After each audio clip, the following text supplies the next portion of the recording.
Morocco এবং ব্রাজিলের খেলা আমার কাছে খুবই ভালো লাগছে। অর্থাৎ খেলা শুরুতে কিন্তু মরক্কো আক্রমণ করে, যদিও শক্তিশালী আসছিল না, তারপরও ব্রাজিলে কিন্তু বাবায়।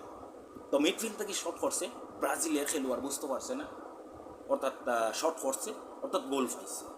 তবে যদি বল করতো, শটের মধ্যে বল করতো, তাইলে পাইতো না। অর্থাৎ ইন্টেলিজেন্টলি শট করছে।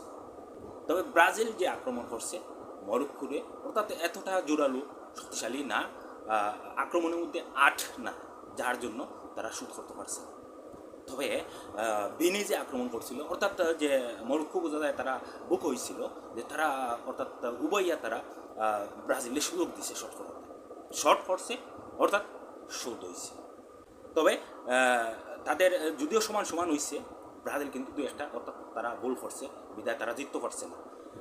তবে ব্রাজিলে অবশ্যই আরটু শক্তিশালী চিন্তা করতে হইব, অর্থাৎ তারা আক্রমণ বাক্যে, অর্থাৎ আট তৈরি করার চিন্তা করতে হইব, যে আট কইরা অর্থাৎ বিপক্ষ দলে গায়াল করার চিন্তা করতে হইব।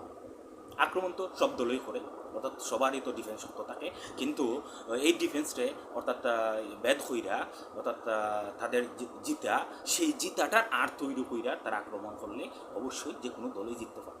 তবে ব্রাজিলে আরেকটু শক্তিশালী হইতে হইব এবং মরক্কোরও আরেকটু শক্তিশালী হইতে হইব, তাদের আক্রমণ বাক্য আরেকটু শক্তিশালী করতে হইব।